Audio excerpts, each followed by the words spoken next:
তুমি তোমার জীবনের উদ্দেশ্যটাকে ফিক্স করো। ঠান্ডা মাথায় আজকে রাতের বেলা চিন্তা করবা আল্লাহ পাক তোমাকে কি জন্য দুনিয়ায় পাঠিয়েছেন।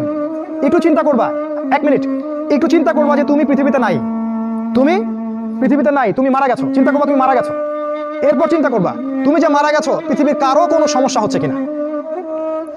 তুমি যে মারা গেছো পৃথিবী কি থেমে আছে? তোমার পরিবার থেমে থাকবে? তোমার শিক্ষা, তোমার বন্ধু বান্ধব, তোমার আত্মীয়স্বজন কেউ থেমে থাকবে? কেউ থেমে থাকবে না।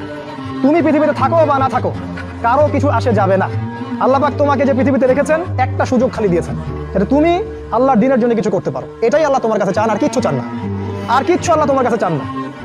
আল্লাহ চান তুমি একজন ভালো মানুষ হও, ভালো মুসলিম হও এবং দ্বীনের জন্য কিছু খেদমত করে পৃথিবী থেকে বিদায় নাও। এই দিন তুমি ছাড়াও বিজয়ী হবে ইনশাআল্লাহ। তুমি থাকো বা না থাকো এই দিন কিন্তু বিজয়ী হবেই। হয় তোমাকে নিয়ে হবে অথবা তোমাকে ছাড়াই হবে। জীবনের উদ্দেশ্য ফিক্স করো। জীবনের উদ্দেশ্য একটাই, জান্নাত। জান্নাত পাওয়ার জন্য যা করা দরকার তাই করতে হবে। কোরআন হাদিস মেনে চলা থেকে শুরু করে আমল করা, আদব আখলাক সবকিছু এর মধ্যে চলে আসবে ইনশাআল্লাহ। আল্লাহ পাক তোমাকে পথ দেখাবেন। আগে তুমি জীবনের উদ্দেশ্য ফিক্স করো।